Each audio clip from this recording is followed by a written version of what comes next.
But let's not go there.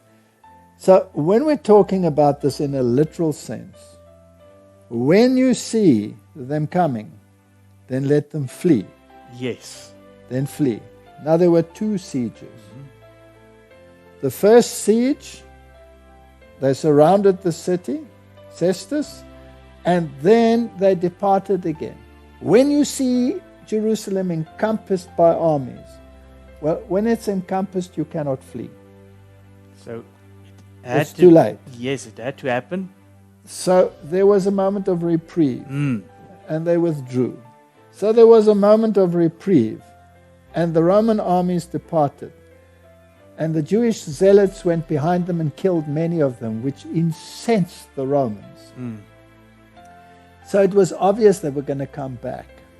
And the sign was, here they were, then they were gone, flee, get out, out of the cities. And then they came back under Titus, and they destroyed the city. And they destroyed it. Finally, the final destruction happened on the Sabbath day. That's very interesting. The Sabbath is always in the mix. When they plant their standard, what is their standard? It's their pagan symbol, their mark under which they march. What is the pagan symbol or the mark of Catholicism? The Sunday. The Sunday. They say the Sunday is the mark of our authority. So when they start bringing in Sunday legislation and surround God's people with this threat, then you are surrounded by the power, the military power of Rome. Who can make war against her? And then there was a withdrawal. And from then until now, there's an interim period. When it comes again, it'll be too late. It's too late. Okay. When was the antitypical first siege? In 1888. With the Blair Bill, where Sunday legislation was to be brought in the United States of America. And this was delayed, or it was withdrawn after the arguments of Alonzo Jones. And those arguments were irrefutable, but they would come again. Yeah.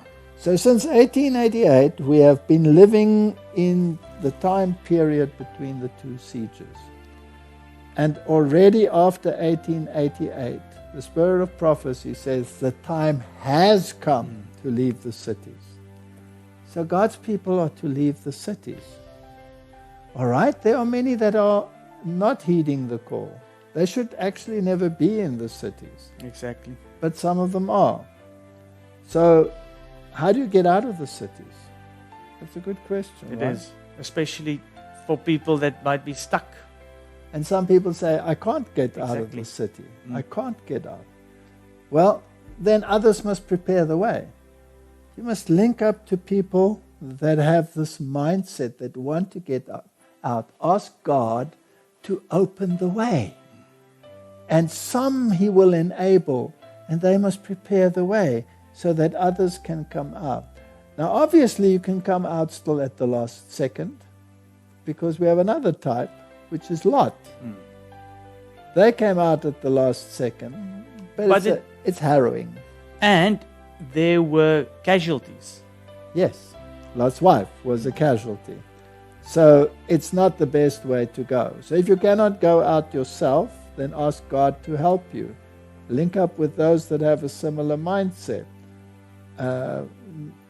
Make sure that there is a pathway for you to open. But when you see it coming, when you see that second siege and the pagan standard, the Sunday being lifted high, is it being done at the moment, Martin? Yes, constantly. We showed Time it to over get and out. over. Get out of the cities. Get out of the cities. That is what we must do. All right? Now, who is involved in this army? The entire ecumenical movement. The entire world, because the kings of the world give their power unto the beast.